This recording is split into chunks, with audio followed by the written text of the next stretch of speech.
Hey guys, it's Nicole from Chronicles of a Crafter. Welcome back. I just started straightening up my desk after filming and crafting and making things all week. So I just figured I'd turn on my camera and let you watch me clean up. I'm really just organizing a bunch of stuff. I bought all of these from NBeads online, and I just decided that I needed to put them all away, organize them, and really just get my desk straightened up again. But yeah, so that's all I'm really doing today, and I think I should probably let you see my entire desk because it's a crazy mess. Let's see. Well, that's about as far as it'll go, but just know that this is the only space that I have to work in. My desk is crazy, so I'll just keep sorting these beads out and go from there.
So now with the clear desk, I think what I'm gonna make is I think I'm gonna make a dashboard, or like something that you can use inside the journal so that you can press on it to write. So let me just show you what I'm talking about. So with this page right here, it being decorated, let's just say I wanted to write on this page and it's decorated. But if I were to flip it over to right here, it won't be a flat surface. Okay, so what I'm thinking I'm going to do is create a dashboard so that I can place underneath my decorated page so that I can write on it. You know, there are many ways you can do this. This is just one example, and I do not have a prototype. So I'm just going off the top of my head, basically. As you can see, I picked these two pieces of paper from my paper pack. I think the purple complements my journal really nicely. So yeah, I think that'll go. And I'm gonna make a dashboard so that I can press on it to write on various pages in my journal. Okay, so this paper right here does have a direction. I'm thinking these flowers are the primary focal points. So I'm going to go with these being the directional determination. So my pages in my journal are generally 5.5 by 9 or 5.5 by 8 3/4. I'm going to make this, let's see. Yeah, it's about 8.5, 5.5 by 8.5. I'm going to make my dashboard approximately the same size. So it'll be about 5 by 8. Okay.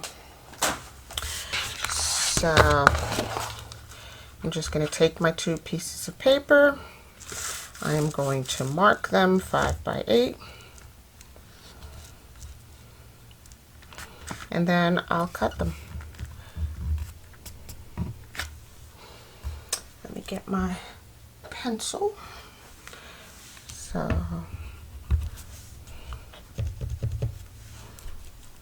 I know I'm marking it at 9, but I've upped it one inch on both sides. So I'm really marking it 6 by 9, but it's really 5 by 8. Okay. Okay, so this is what I have at the end.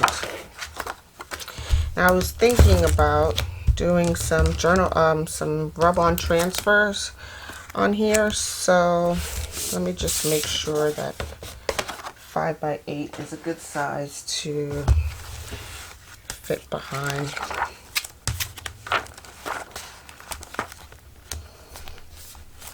Yeah. It fits in there, but I would have preferred it to be just a little bit taller. So let me just see what else I have left from this paper, and I'll be right back. Alright, so this is what I have left over from this paper, and I can still use this. I probably will, but I think 6 by 9 is the better size to make this dashboard. And if 6 is too wide when I'm done here, I'll probably cut it back to like maybe 5.5, but I definitely think it needs to be 9 inches. So again, I'm going to mark it here at 10 by 7, and we'll be right back. Alright, so this is what I have, 9 by 6. And let's see how well. Yeah, I'm much happier with that. I think it being wider and taller makes a lot of sense. Doesn't have to be as wide. Actually, I only cut off 1/4 of an inch, and I think that's perfectly perfectly fine. So let's try it in the journal. Yeah, that's great. Yep, I'm happy with that. And I'm going to go ahead and turn on my laminator, and we'll get to gluing this. Alright, so before I glue these two together, okay, I'm going to do some rub-on transfers on here. And this is just some Dollar Tree rub-on transfer. Here's my laminator, and it's warming up.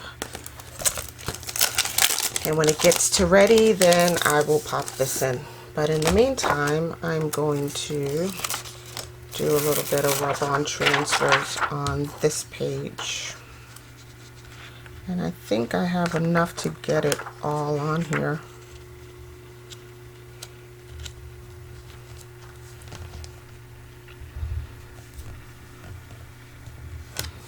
Yep.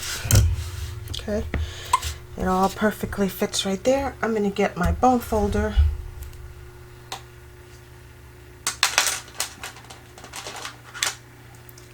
and just rub all of this onto this page below it.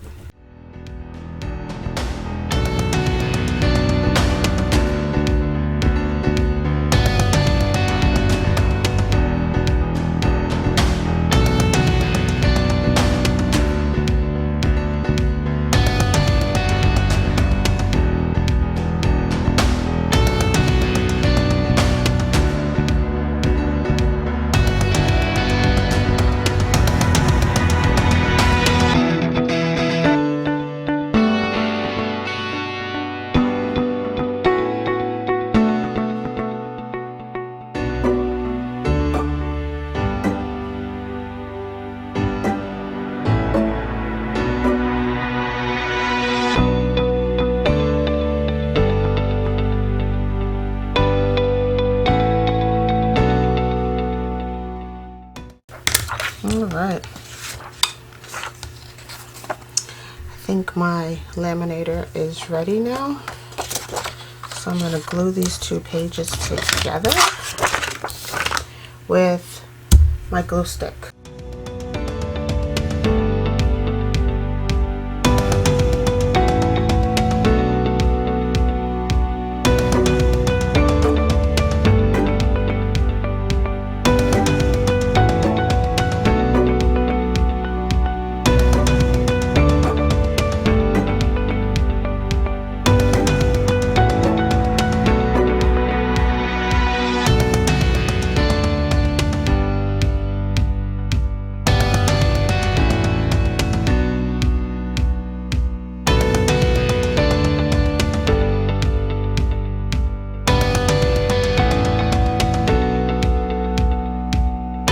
Actually, what I want to do is put a pocket on the other side. So over here, I want to put a pocket right about there. I'm going to place this up close to the edge or the fold.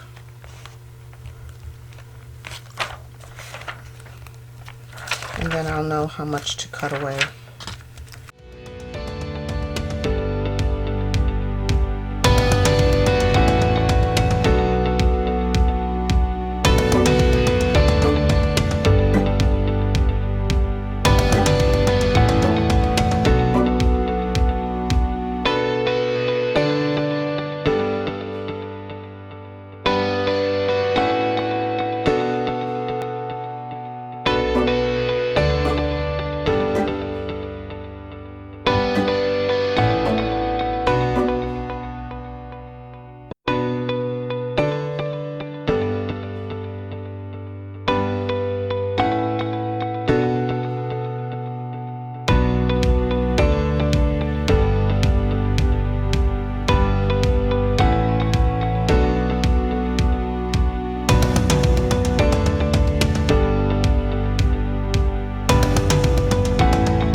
run it through one more time because I don't think this side right here sealed that well.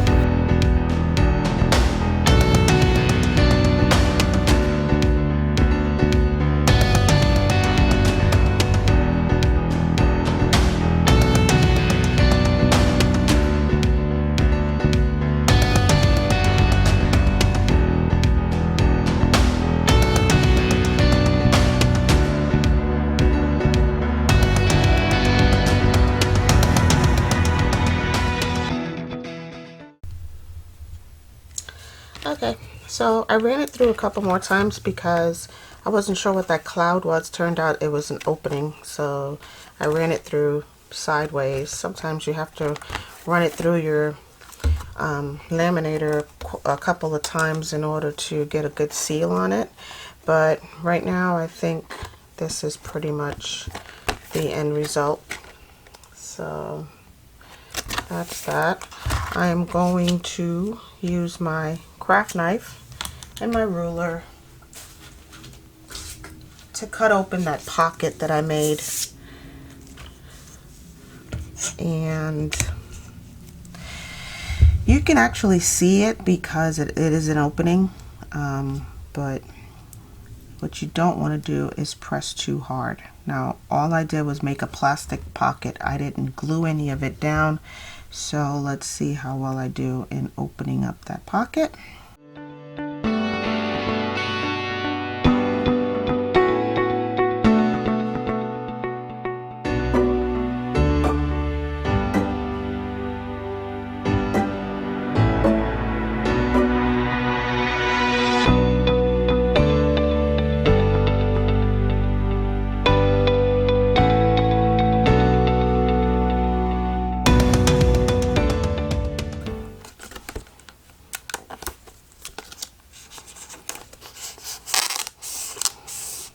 There we go. Now I have a pocket right there. See that?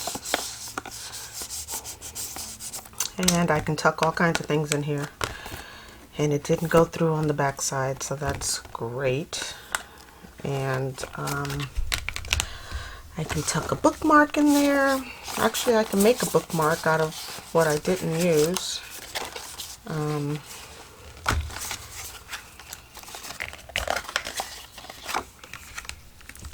I can tuck all kinds of extra stuff in here, things that I want to work on in my journal. Just trying to get a page in there.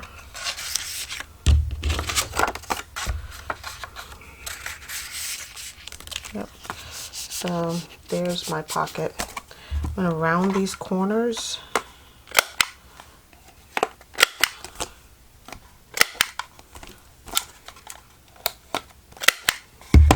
Okay, and now I have a dashboard. Isn't that pretty? And that will work right here in my journal. So I have some place to press on. If I want to journal in this area here, I can press on this to journal in. And that's it. That is my dashboard. I'm glad it worked out. It was pretty nerve-wracking. Alright guys, I'm going to leave you here. I hope you enjoyed this video. If you did, you know what to do down below, and I will talk to you in the next one. Have a crafty day. Bye.